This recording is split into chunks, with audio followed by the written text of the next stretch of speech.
Terror and gunfire erupting outside the Kabul airport earlier this morning as thousands try to evacuate the city, including many Americans stranded there. But they're safe, right?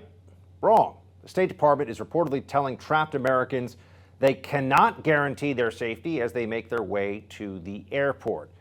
Meanwhile, the White House admitted a fair amount of U.S. weapons are now in the hands of the Taliban.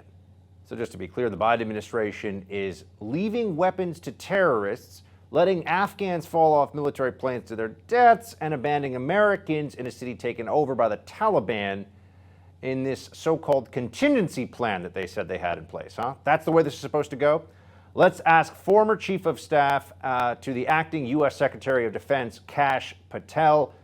Kash, first of all, man, you were at the DOD at a level where this kind of planning would have occurred under the Trump administration and did occur under the Trump administration. Are you just dumbstruck by what's happening here? I mean, is this just too crazy for words? I feel like we should almost create a new language for this, because I don't even know how to describe this complete failure from a U.S. government. It's not supposed to be political. It's a war zone, and you're supposed to rescue Americans who are in trouble and end the war peacefully like we wanted. And I just don't even know where to begin. But on the alternative, yeah, we had a coordinated plan under President Trump, a detailed coordinated plan that obviously is lacking here. Now, give us a sense of what kind of differences were in that plan under Trump, because one of the ways the Biden administration is trying to spread the blame around a bit, or trying to at least deflect, is by saying, well, this was handed to us by Trump. How would Trump have done things differently? Well, let me outline our plan real quick. So it was a conditions-based withdrawal. And what that means is President Trump said, yes, end the war in Afghanistan to me, but he said you have to do it when your conditions are on the ground are met. So he wanted the Taliban and the Afghan government to meet, which they were doing, to create an interim peace government. He's told them specifically face to face that if an American person or interest was harmed, he would order the Defense Department to bring them to their knees. That is a powerful message. He also said that there had to be a complete repudiation and rejection of al-Qaeda by the Taliban, and so there would be no terrorist commingling with the new Afghan government. These measures, along with special forces operations that we're going to continue in Afghanistan to protect against terrorism interests, are just a few examples of our coordinated conditions-based withdrawal under President Trump. And we handed this plan over to the Biden administration during the months-long transition process, where they accused us of being political hacks. And they said, we're not going to look at this. We have our own plan because Trump's was working and he did X. We're going to do Y. Well, Y, as you said, leads to Afghans falling out of United States military cargo planes to their death, American citizens on their own in Afghanistan, and our specialized weaponry going to terrorists. So that's a stark juxtaposition for me, and I just don't know how to say it any better.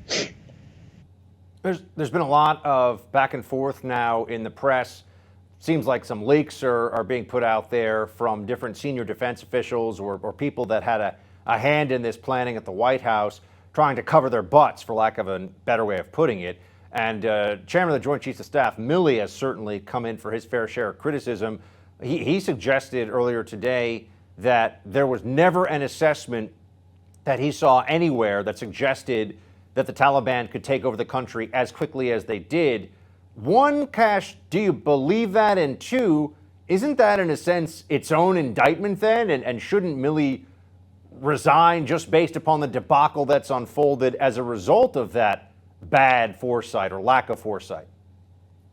That man, the chairman of the Joint Chiefs of Staff, who's supposed to be the most apolitical uniformed officer in the country, with that statement has just made himself the most highly politicized figure in the United States of America, more so than Nancy Pelosi and Chuck Schumer combined. He should resign immediately. How can he possibly sit there and help run a Defense Department and advise the President of the United States and say there was no intelligence that warranted the situation on the ground? What was he looking at? I worked with him just a few short months before that. The intelligence was there. We created a plan under President Trump. The only thing generals like Milley and Lloyd Austin care about is the next star on their shoulder and the next promotion they get, and they just want to keep their jobs, which is why he's kowtowing to Washington, D.C., and what it's left is 10,000 American citizens on the ground. Let me just say this. We had a plan to remove our citizens on the ground in Afghanistan with our forces. We don't send out text messages. Jake Sullivan said, the National Security Advisor, President Biden, just said yesterday, we've given them a phone number and hopefully they can make it to Kabul.